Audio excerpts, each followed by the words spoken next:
새벽 2시 30분 또 깼습니다. 82세 의사인 제가 화장실에서 나오며 한숨을 쉽니다. 오늘로 연속 1247일째 매일 밤 4번에서 5번씩 깨는 생활이 3년 넘게 계속되고 있었습니다. 환자들에게는 충분한 수면이 가장 중요한 치료라고 말하면서 정작 저는 매일 밤 좀비처럼 화장실과 침대를 오가고 있었습니다. 그런데 어느 날 제가 놓치고 있던 놀라운 사실을 발견했습니다. 밤에 깨는 이유가 방광 때문이 아니라는 것을요. 55년간 수천 명의 환자를 진료하면서도 몰랐던 진실. 병원에서는 절대 먼저 알려주지 않는 이야기. 그리고 70%의 노년층이 매일 밤 실수하고 있는 5가지 치명적 습관. 더 충격적인 것은 이 습관들을 바로잡는 것만으로도 단 하루 만에 밤새 깨지 않고 잘 수 있다는 사실입니다. 저는 그날 밤 75세에 처음으로 아침까지 한 번도 깨지 않고 잠들었습니다. 20년 만에 처음 있는 일이었습니다. 안녕하세요. 내과 전문의 김원진입니다. 올해로 82세가 되었고 진료실에 서기 시작한 지 55년이 흘렀습니다. 제가 75세부터 겪었던 문제는 단순해 보였습니다. 매일 밤 새벽 1시, 3시, 5시 때로는 6시까지 화장실 때문에 깨는 일이 반복되었습니다. 처음에는 나이가 들면서 생기는 자연스러운 변화라고 생각했습니다. 하지만 3년이 지나면서 이 문제는 단순한 불편함을 넘어서 제 삶을 완전히 바꿔놓았습니다. 아내가 저를 보며 했던 말이 아직도 귀에 맴돕니다. 당신이 밤새 뒤척이니까 나도 계속 깨요. 이렇게 가다가는 우리 둘 다 병날 것 같아요. 낮에는 진료를 해야 하는데 수면 부족으로 집중력이 떨어지고 환자들에게 미안한 마음이 들었습니다. 의사가 자신의 건강도 제대로 관리하지 못한다면 어떻게 환자들을 치료할 수 있겠습니까? 그러던 어느 날 우연히 읽게 된 해외 논문에서 충격적인 내용을 발견했습니다. 야간 빈뇨의 원인이 우리가 생각하는 것과 완전히 다를 수 있다는 연구 결과였습니다. 그날 밤 저는 논문에서 제시한 몇 가지 방법을 실험해 보기로 결심했습니다. 결과는 놀라웠습니다. 그날 밤부터 아침까지 한 번도 깨지 않고 잠들었습니다. 20년 만에 처음 있는 일이었습니다.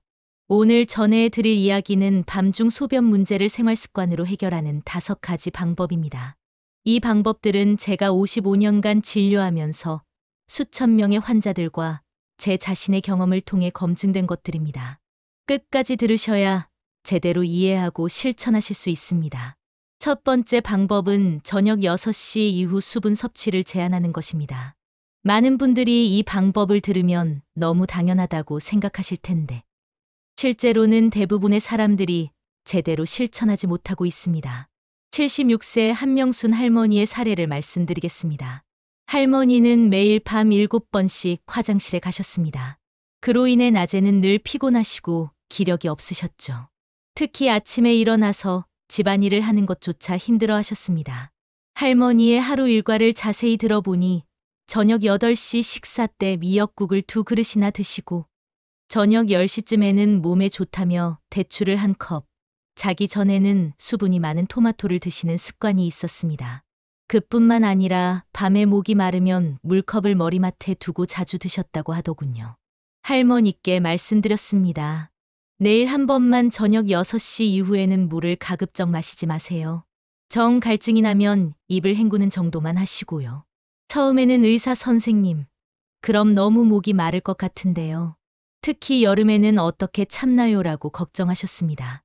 저는 수분은 낮에 충분히 마시시고 저녁 6시 이후에만 제한하는 거예요. 또한 에어컨이나 선풍기를 적절히 사용하시면 갈증이 많이 줄어들 거예요라고 설명해 드렸습니다. 그 다음 날 아침 병원 문이 열자마자 한명순 할머니께서 환한 표정으로 오셨습니다. 선생님, 밤새 2번만 일어났어요. 이게 정말 10년 만의 일이에요. 아침에 일어났는데 몸이 이렇게 가벼운 게 언제인지 모르겠어요. 과학적으로 설명하면 우리 몸은 밤 동안 항이뇨, 호르몬인 ADH를 분비해서 소변 생산을 억제합니다. 이 호르몬 덕분에 건강한 성인은 보통 밤새 화장실에 가지 않고도 잘 수 있는 것입니다. 하지만 저녁에 많은 수분을 섭취하면 이 호르몬의 효과가 제대로 나타나지 않게 됩니다. 실천하는 방법을 구체적으로 말씀드리면 저녁 6시 이후에는 국물 요리, 과일, 특히 수분이 많은 수박, 참외, 딸기 등 음료수 모든 수분 섭취를 가능한 한 제한하는 것입니다. 만약 정갈증이 날 때는 물로 입을 헹구고 뱉어내는 정도만 하세요. 또는 얼음 조각 하나를 입에 물고 있다가 천천히 녹여서 삼키는 것도 좋은 방법입니다. 두 번째 방법은 다리 붓기를 줄이는 것입니다. 다리 붓기와 밤중 소변이 무슨 관련이 있을까요? 많은 분들이 이 연관성을 모르고 계십니다. 하지만 이것은 매우 중요한 포인트입니다. 79세 정우석 할아버지의 사례를 상세히 들려드리겠습니다. 정우석 할아버지는 젊은 시절부터 30년간 택시 운전을 하셨습니다. 오랜 시간 앉아서 운전하다 보니 퇴직 후에도 저녁이면 늘 다리가 퉁퉁 붓고 무거워지셨습니다. 특히 종아리 부분이 심했는데 양말을 벗으면 양말 자국이 깊게 패일 정도였습니다. 할아버지의 밤중 소변 패턴을 자세히 들어보니 보통 밤 11시에 잠들면 새벽 1시, 3시, 5시에 화장실에 가셨다고 합니다. 특히 새벽 1시와 3시에 가는 소변량이 많아서 깨고 나면 다시 잠들기가 어려웠다고 하더군요. 처음 제가 할아버지 다리 좀 보여주세요라고 했을 때 할아버지는 다리가 왜요? 소변 문제가 아닌가요? 라고 의아해하셨습니다. 하지만 진찰을 해보니 양쪽 다리, 특히 발목과 정강이 부위에 심한 부종이 있었습니다. 손가락으로 누르면 쉽게 들어가고 손가락을 떼도 자국이 오래 남아 있었습니다. 할아버지께 설명해 드렸습니다. 할아버지, 우리 몸의 체액 순환을 이해하시는 게 중요해요. 낮 동안 중력 때문에 수분이 다리로 내려와서 고입니다. 특히 오래 앉아 계시거나 서 계시면 더욱 그래요. 그런데 밤에 누우면 이 수분이 다시 혈액으로 돌아가면서 신장으로 가서 소변이 되는 거예요. 그래서 다리 부종이 심한 사람일수록 밤에 소변이 더 자주 마려운 거죠. 할아버지는 그래서 저녁에 다리가 무거울수록 밤에 화장실을 더 자주 가는 거였군요라고 이해하셨습니다. 그래서 저는 할아버지에게 매일 저녁 텔레비전을 볼 때 다리를 심장보다 높게 올리는 습관을 제안했습니다. 구체적인 방법으로는 소파에 누워서 다리를 팔걸이에 올리거나 벽에 기대어 다리를 올리는 방법을 알려드렸습니다. 또한 식후 30분 정도는 가벼운, 효과적이라고 말씀드렸습니다. 일주일 후 다시 만났을 때 할아버지의 상태는 표정이 확연히 밝아져 있었습니다. 선생님, 정말 신기해요. 매일 저녁 다리를 올리니까 밤에 화장실 가는 횟수가 한 번으로 줄었어요. 그리고 아침에 일어났을 때 다리가 가벼워서 기분이 상쾌해요. 세 번째 방법은 자기 전 반드시 소변 보기입니다. 이건 너무 당연한 거 아닌가요? 하실 분들이 많을 겁니다. 하지만 의외로 많은 분들이 이 간단한 습관을 제대로 실천하지 못하고 계십니다. 83세 김봉남 할머니의 경우가 대표적입니다. 김봉남 할머니는 잠자리에 들 때 특별히 소변이 마렵지 않으면 안 간다고 하셨습니다. 그리고 거의 매일 밤 새벽 2시쯤에 화장실에 가셨죠. 재미있는 것은 할머니께서 화장실에 가면 생각보다 많은 양의 소변이 나온다는 것이었습니다. 할머니께 말씀드렸습니다. 할머니, 우리 나이가 들면서 방광이 감각이 둔해져요. 젊을 때는 방광에 소변이 조금만 차도 금방 느꼈는데 나이가 들면 꽤 차도 느끼지 못하는 경우가 많아요. 할머니는 그럼 어떻게 해야 하나요? 라고 물으셨습니다. 소변이 마렵지 않아도 자기 직전에는 무조건 화장실에 가보세요. 방광에 조금이라도 소변이 있으면 밤중에 깰 가능성이 높거든요. 처음에는 소변이 안 마렵는데 억지로 가는 게 이상하지 않나요? 억지로 짜면 방광에 무리가 가지 않을까요? 라고 걱정하셨습니다. 그래서 제가 억지로 짜는 게 아니에요. 그냥 화장실에 가서 앉거나 서서 기다려 보세요. 나오는 만큼만 보시면 돼요. 안 나와도 괜찮고 조금이라도 나오면 그만큼 밤에 편하실 거예요라고 설명해 드렸습니다. 김봉남 할머니는 정말 착실하게 이 습관을 실천하셨습니다. 세수하고 양치하고 마지막에 꼭 화장실에 가 보는 것을 저녁 루틴으로 만드셨죠. 한 달 후 다시 만났을 때 할머니의 변화는 정말 놀라웠습니다. 선생님, 정말 신기해요. 자기 전에는 별로 안 마렵다가 화장실에 가면 꽤 많이 나오더라고요. 가끔은 소변이 나오는 게 끝났다 싶어도 1분 정도 더 기다리면 또 나와요. 이게 밤에 나오면 당연히 깰 수밖에 없었겠어요. 그리고 결과적으로 밤중에 깨는 횟수가 현저히 줄었다고 하셨습니다. 기존에 3번에서 4번 깨던 것이 이제는 1번에서 2번으로 줄었다고요. 네. 번째 방법은 잠들기 전 스마트폰 사용을 금지하는 것입니다. 이게 밤중 소변과 무슨 관련이 있을까요? 많은 분들이 의아해 하실 것 같습니다. 하지만 이것은 생각보다 훨씬 중요한 요소입니다. 77세 박동철 할아버지의 이야기를 상세히 들려드리겠습니다. 박동철 할아버지는 72세쯤 손자가 스마트폰을 가르쳐 준 이후로 매일 밤 침대에서 뉴스를 보고 유튜브 영상을 보며 시간을 보내셨습니다. 보통 밤 10시에 잠자리에 들었는데 12시가 넘어서까지 폰을 보시는 일이 많았습니다. 할아버지, 스마트폰 사용 시간이 어느 정도 되나요?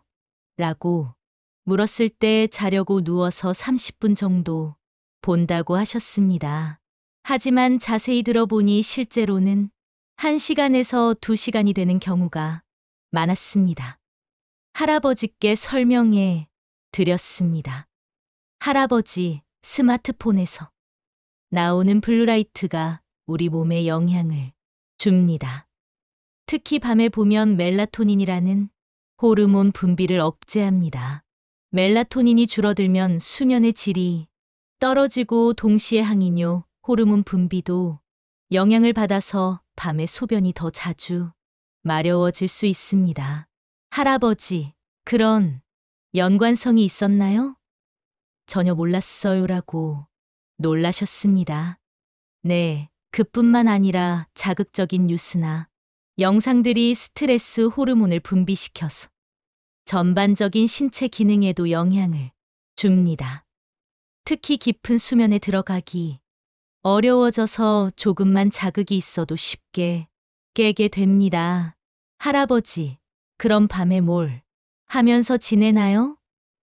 심심한데요라고 하셨습니다. 이것은 많은 어르신들이 하시는 질문입니다. 저녁 9시 이후에는 스마트폰을 거실에 두고 대신 책을 읽거나 라디오를 들어보세요. 또는 가족과 대화를 나누거나 일기를 쓰는 것도 좋은 대안이 될 수 있습니다. 2주 후 박동철 할아버지가 진료실에 오셨을 때 표정이 훨씬 밝아져 있었습니다. 선생님, 처음 며칠은 적응이 안 됐는데 일주일쯤 지나니까 확실히 달라졌어요. 밤에 화장실 가는 횟수가 절반으로 줄었고 더 깊이 잠들어요. 아침에 일어났을 때도 머리가 맑고 개운해요. 4주 후에는 더욱 놀라운 변화를 보고해 주셨습니다. 선생님, 이제는 밤에 1번도 안 깨는 날이 일주일에 3번에서 4번이나 돼요. 25년 만에 처음 있는 일이에요. 5번째 방법은 자다 깼을 때 무조건 화장실에 가지 않는 것입니다. 이건 좀 의외로 느끼실 수 있는 방법입니다. 깼으면 화장실에 가야지 왜 안 가라는 거죠? 하실 텐데요. 하지만 이것도 매우 중요한 포인트입니다. 74세 윤희자님의 사례를 더 자세히 들려드리겠습니다. 윤희자님은 밤에 눈이 뜨면 무조건 화장실에 간다는 철칙을 가지고 계셨습니다. 심지어 별로 마렵지 않을 때도 어차피 깼으니까 가야지 하는 생각에 화장실에 가셨죠. 그리고 화장실에 가면 소변이 조금밖에 나오지 않는 경우가 많았습니다. 윤희자님께 말씀드렸습니다. 희자님, 밤에 깼을 때 정말 급한 게 아니라면 5분 정도 누워서 기다려 보세요. 그냥 편안히 누워서 호흡에만 집중해 보시고요. 처음에는 마려운데 참으면 오히려 더 깰 것 같은데요. 그리고 참았다가 실수라도 하면 어떻게 해요? 라고 걱정하셨습니다. 실수할 정도로 급하다면 당연히 가셔야죠. 하지만 그냥 깼으니까 가야지 하는 생각에 가는 경우가 대부분이에요. 한 번만 시도해 보세요. 저는 더 구체적인 방법을 알려드렸습니다. 깨셨을 때 먼저 배에 손을 올리고 가볍게 눌러보세요. 정말 방광이 가득 차 있다면 약간 당기는 느낌이 들 거예요. 그게 아니라면 5분 정도 누워서 천천히 호흡하면서 기다려 보세요. 4초 동안 들이마시고 4초 동안 참았다가 4초 동안 내쉬는 것을 반복해 보세요. 2주 후 윤희자님이 보고해 주신 내용은 정말 놀라웠습니다. 선생님, 정말 신기해요. 5분 정도 누워 있으면 소변이 안 마려워지면서 다시 잠들게 돼요. 그리고 정말 급할 때와 그냥 깬 것의 차이도 구분할 수 있게 됐어요. 한 달 후에는 밤에 화장실 가는 횟수가 절반으로 줄었어요. 가끔은 아예 안 가는 날도 있어요. 아침에 일어나서 보니 실제로 밤에 소변이 별로 안 만들어졌더라고요. 이제 이 5가지 방법들이 왜 효과가 있는지 조금 더 자세히 설명해 드리겠습니다. 먼저 강조하고 싶은 것은 이 5가지 방법을 모두 한 번에 실천하려 하지 마세요. 우리 몸은 갑작스러운 변화에 저항하는 경향이 있습니다. 첫 주에는 저녁 6시 이후 수분 섭취 제한만 시도해 보세요. 이것에 적응이 되면 둘째 주에는 자기 전 소변 보기를 추가하는 식으로 단계적으로 적용하는 것이 중요합니다. 특히 나이가 들수록 새로운 습관에 적응하는 데 시간이 더 걸립니다. 조급해하지 마시고 천천히 하나씩 익혀 나가시기 바랍니다. 새로운 습관이 몸에 배려면 보통 2주에서 3주 정도의 시간이 필요합니다. 처음 며칠은 불편할 수 있지만 이것은 자연스러운 과정입니다. 중요한 것은 꾸준함입니다. 이때 도움이 되는 것이 바로 기록입니다. 간단한 일기 형태로도 좋으니 매일 밤 몇 번 깼는지 아침에 일어났을 때 기분이 어땠는지 적어 보세요. 예를 들어 오늘은 밤에 한 번만 깼다. 아침에 일어났을 때 기분이 좋았다. 같은 간단한 기록이라도 나중에 보면 큰 동기부여가 됩니다. 기록을 통해 어떤 방법이 자신에게 가장 효과적인지도 알 수 있습니다. 사람마다 체질이 다르고 생활 패턴이 다르기 때문에 똑같은 방법이라도 효과가 다를 수 있습니다. 5번째, 방법인 깨었을 때 무조건 화장실에 가지 않기가 중요한 이유는 조건 반사 때문입니다. 우리는 습관의 동물이라서 깨면 화장실에 간다는 패턴이 한번 형성되면 실제로 필요 없을 때도 그 패턴을 따르게 됩니다. 이를 의학 용어로 조건 반사라고 합니다. 파블로프의 개 실험에서 나온 개념과 같습니다. 실제로 밤에 만들어지는 소변량은 낮보다 적습니다. 항이뇨 호르몬 덕분에 신장이 소변 생성을 억제하기 때문입니다. 따라서 깨서 5분 정도 참아보면 실제로는 별로 마렵지 않은 경우가 많습니다. 이런 경험을 몇 번 반복하면 내가 새로운 패턴을 학습하게 됩니다. 하지만 이 방법들을 실천하면서도 다음과 같은 증상이 있다면 반드시 의료진과 상담하시기 바랍니다. 밤에 5번 이상 깨는 경우, 소변에 피가 섞여 나오는 경우, 소변을 볼 때 심한 통증이 있는 경우, 갑자기 체중이 증가하거나 다리 부종이 심해지는 경우입니다. 이런 증상들은 단순한 생활 습관, 문제가 아니라 전립선 비대, 방광, 기능장애, 당뇨병, 심장질환 등이 기저 질환이 원인일 수 있습니다. 특히 다음과 같은 증상이 있다면 즉시 상담을 받아보세요. 또한 신장 질환이 있거나 이뇨제 같은 특별한 약을 복용 중이신 분들은 먼저 담당 의사와 상의하신 후 실천하시기 바랍니다. 당뇨병이 있으신 분들은 혈당 조절 상태에 따라 갈증이 더 날 수 있으므로 무리하지 마시고 자신의 몸 상태를 잘 관찰하면서 조절하시는 것이 중요합니다.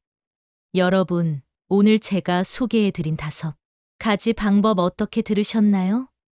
정말 단순해 보이지만 이 작은 습관들이 모이면 엄청난 변화를 만들어냅니다. 저 역시 82세 나이에도 이 방법들을 실천하면서 매일 밤 편안한 수면을 취하고 있습니다.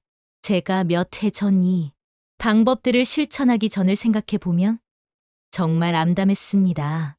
매일 밤 4번, 5번씩 깨면서 고생했고 다음날 진료하는데도 영향을 줄 정도였습니다.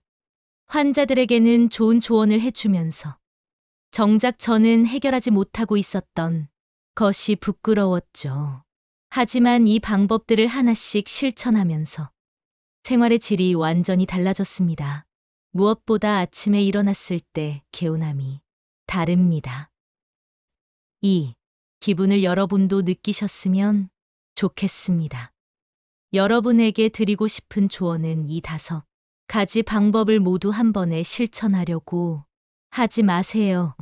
하나씩 차근차근 습관으로 만들어 가시기 바랍니다. 예를 들어 첫 주에는 저녁 6시 이후 수분 섭취를 줄여보고 둘째 주에는 자기 전 소변 보기를 추가하는 식으로요. 그리고 중요한 것은 꾸준함입니다. 며칠 해보고 효과가 없다고 포기하지 마세요. 우리 몸이 새로운 습관에 적응하는 데는 시간이 필요합니다. 보통 2주에서 3주 정도 꾸준히 실천하면 확실한 변화를 느끼실 수 있을 것입니다. 오늘 소개해 드린 5가지 방법 중에서 어떤 것부터 시작해 보시겠습니까? 가장 쉬워 보이는 것, 가장 효과적일 것 같은 것을 선택해서 오늘부터 시작해 보세요.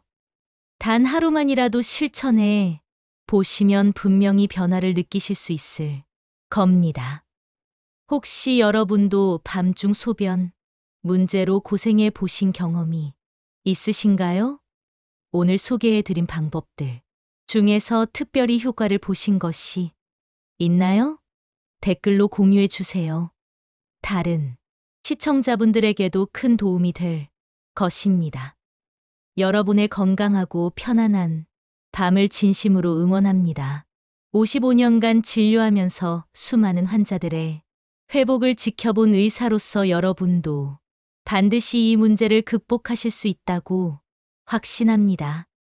오늘 영상이 도움이 되셨다면 구독과 좋아요 버튼을 눌러주세요.